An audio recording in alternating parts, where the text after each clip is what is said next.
to the Soma reactor we go. So I mentioned a little while ago that this game eventually loses completely. At this point, the game loses it. It just stops working as the game it's intended to be.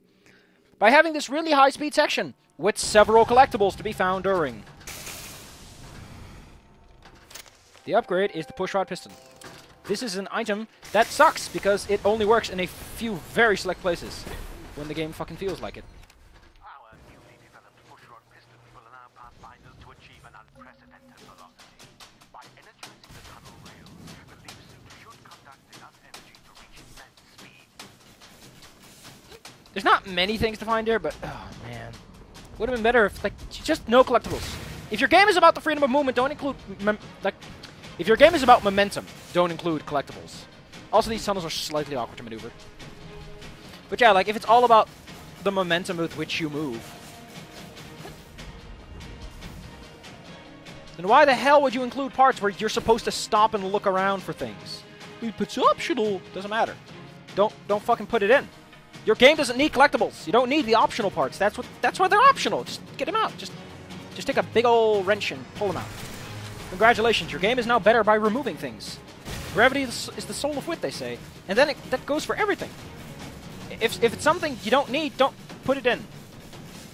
Papa, I've done magic for you by fixing your fucking game in a way that's so obvious. And I'm surprised you didn't just hire a fucking Albert Einstein there.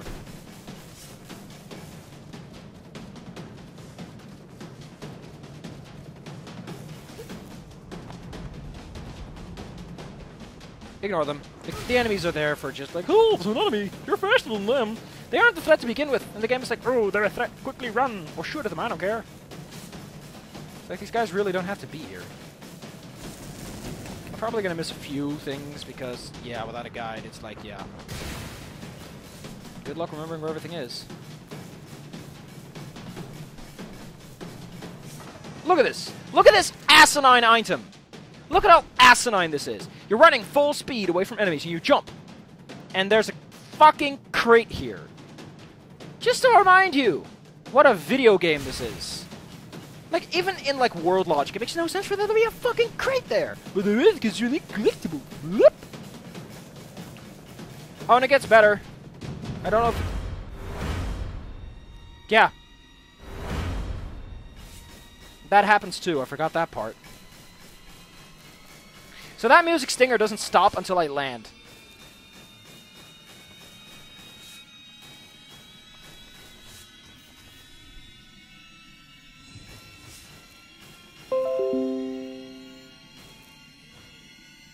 I'm not going to give it to you, game.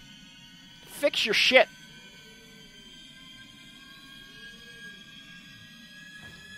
This level of music can't cope. There we go.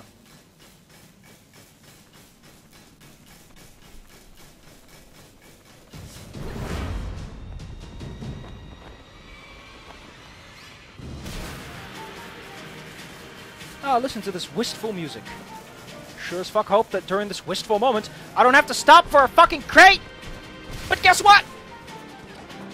And this is a medallion, which unlike the acorns, you can't skip if you want to get them all.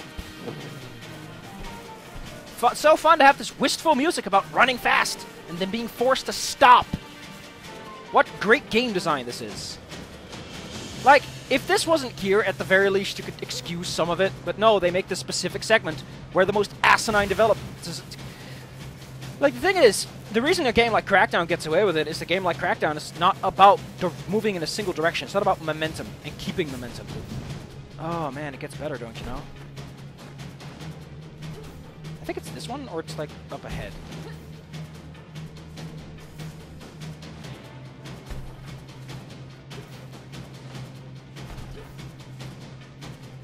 I guess it's up ahead later.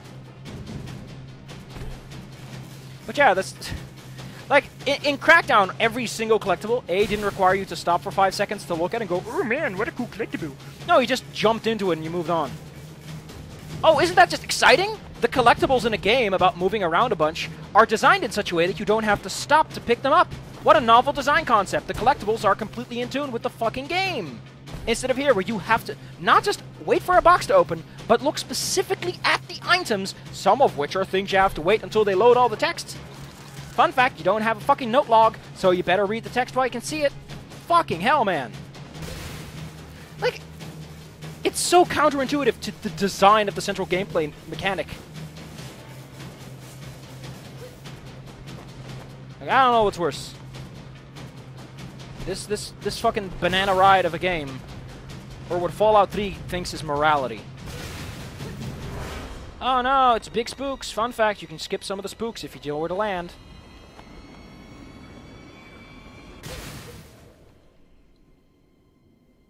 Yeah. I wonder what a speedrun of this game looks like. Oh look, it's another medallion which requires you to go down these stairs to a random area that doesn't make any sense from a gameplay perspective, because what the fuck is this place? Why is there a random fire? This place runs on Amrita, which is not implied to be flammable? I understand they want to light up the area a bit, but there are better ways to do it, like put a giant fuck-off spotlight somewhere. That looks cool.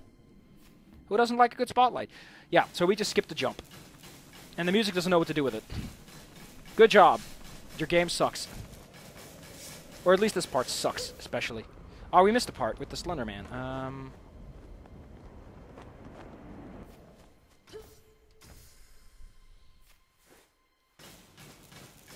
Oh, this isn't part of that. There's a part... that's up there, isn't it? Yeah, it was up there. There's a part where you run through a hallway. I think there's also a crate there. God damn it.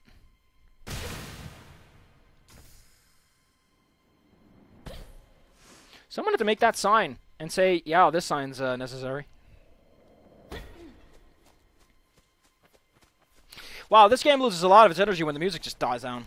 Here's a tip, by the way. If your game is a fun experience without the fucking music pulling heartstrings, congratulations, you made a good game. If your game or movie relies on the fucking music, fuck you. That's not good. Wow. I like how that one was so low to the ground that I could bump into it. Oh no, look at all those enemies that can't possibly hit me. You're supposed to have a huge triumphant... There you go. Which doesn't really work. Yeah, that just fell apart. Because of the fucking collectibles it wants me to pick up. But listen, here's a fun thing. The argument you're using is the exact argument people use when they're talking about, like, what are they called? Like, fucking microtransactions. Well, you don't have to. But listen, there's people who are obsessive about this, who don't stop until they pick up all the fucking shit. A report just came in stating that Manhattan's first yield test was a surefire success. The explosion yielded 20 kilotons of TNT energy. I know I can outmatch this at greater efficiency, but time is running out. I am ordering a 300% increase in production to meet quotas for a megaton blast yield, produced in 3 days' time.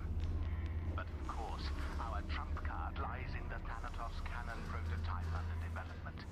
Its power, unlike anything Oppenheimer could possibly fathom. With this technology, we'll become the closest thing to gods the world has ever seen. So here's a question. How does this man intend to use these incredibly loud, potent weapons that practically completely terraform the environment around them with a massive explosion, and not have the Pendulum Project be revealed? Like, you can't just detonate a fucking nuke and no one notices. Like, just fucking scientists, like, measuring seismology are gonna be like, where the hell did this explosion come from? Why is the Earth shaking? Why is there a sudden increase in temperature? You're not supposed to land on here, by the way, but the game doesn't stop you. It doesn't try. It doesn't care. There's not enough polish for that to be true.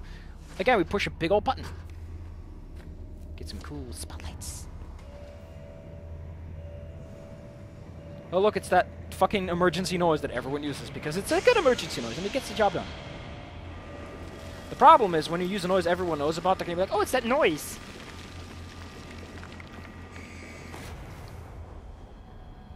So this is the Soma Reactor Core. In terms of Legend of Zelda, this is effectively the Master Sword, because having the life seed in our pockets makes us stronger. All but ignoring any of my pleas slow down what they're doing to gravity. We're speeding blindly past the point of no return. The animals have all vanished and died off. Trees are withering away. Even those end reaches storms become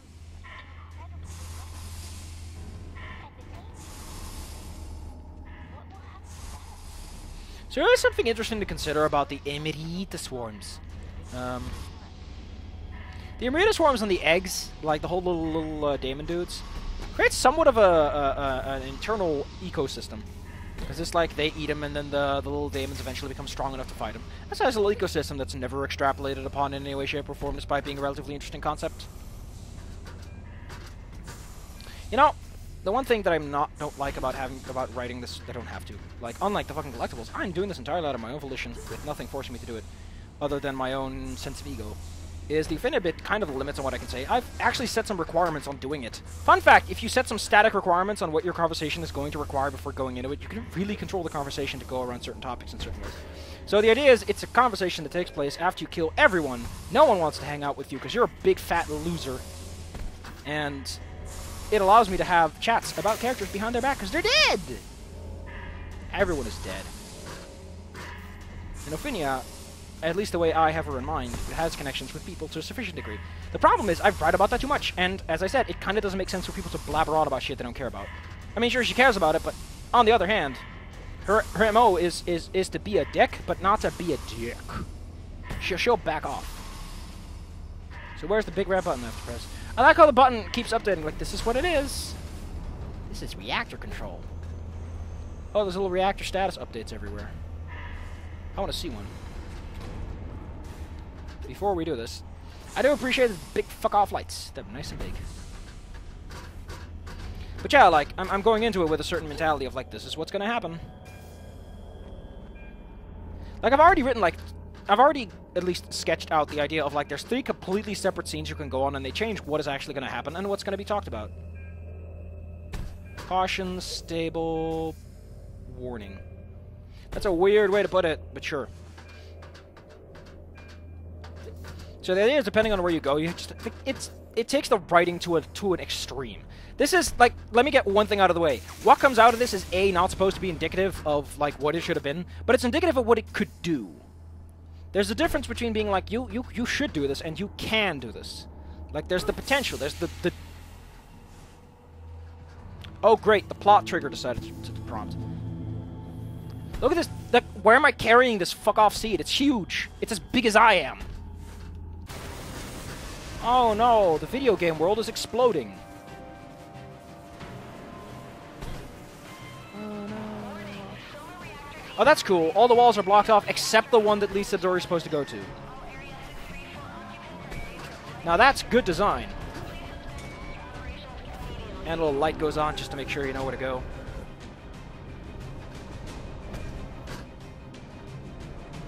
Astra is a place filled with bad juju.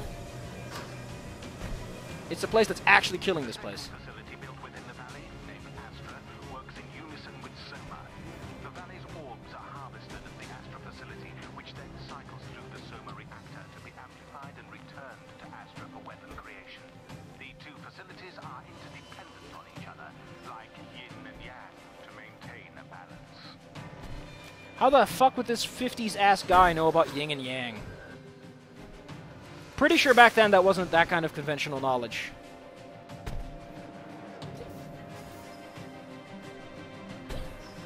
Where do I go? Probably the one right place. Funny enough, I don't think there's any collectibles out here. The stupid thing is, in the endgame escape sequence, the game still puts fucking chests all over the place. Like, come on, man! This was a no-brainer. Oh no! It's a spooky ghost enemy! I wonder what we'll be fighting in a few moments.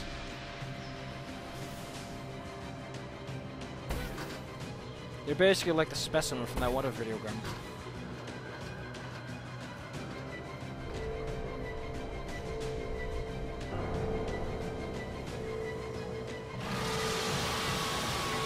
You know what takes me out of this game more than anything? The fact that I'm constantly like, where are the collectibles?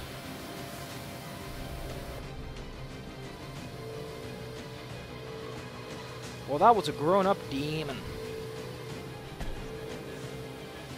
I mean, I don't need the clues video game. There's already a light inside. You're already doing the 4 steps of Valve. But with that in mind...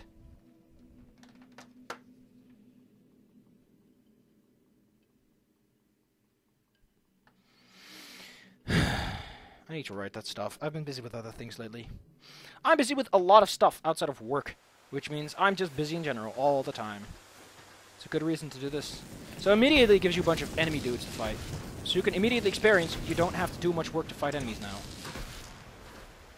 Yep, this is the power of the new life seed. Is the power to say no.